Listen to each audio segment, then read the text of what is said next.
वज्रघोषवाराही நமோ நமः. வணக்கம். ஆனி மாதம் வரும் அமாவாசைக்கு அடுத்து வரும் 9 நாளுமே ஆஷாட நவராத்திரி இல்லைன்னா வாராகி நவராத்திரின்னு நம்ம கொண்டாடுறோம்.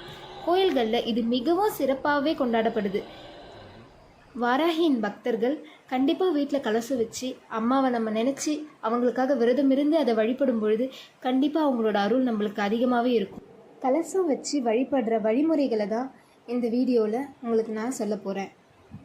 அமாவாசை அன்றே நீங்கள் கலசத்தை நிறுத்திடணும். ஆனால் பூஜைகள் எதுவும் செய்யக்கூடாது. நீங்கள் எப்பயும் போல் வைக்கிற பச்சரிசிக்கு பதிலாக நவதானியத்தை வச்சுட்டு அது மேலே கலசம் வச்சு அம்மாவை நீங்கள் வைக்கலாம். கலசம் நிறுத்தும் போது கலசத்தில் என்னென்ன போடணும் அப்படின்னு எல்லாருக்குமே ஒரு கேள்வி இருக்கும். கலசத்தில் நீர், பன்னீர், தீர்த்த பொடி, ஒரு எலுமிச்சை, 1 ரூபாய் காயின், ஏலக்காய், கிராம்பு, சந்தனம், மஞ்சள், குங்குமம், திருநீர் ஒரு துளி போட்டுட்டு நம்ம அது மேலே ஒரு வெற்றிலை வைத்து அந்த வெற்றிலை மேலே ஒரு கற்பூரம் ஏற்றி அது குளிர்ற வரைக்கும் உங்கள் வேண்டுதலை நீங்கள் அம்மா கிட்ட வைக்கணும்.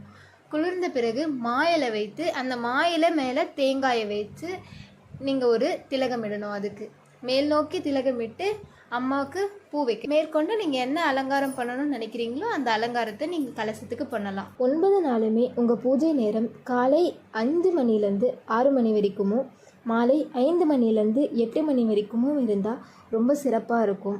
அந்த நேரத்தில் அம்மாவை வழிபடுறதுனால அம்மாவோட எல்லா நன்மைகளையுமே நம்ம பெற்றுக்கொள்ளலாம்.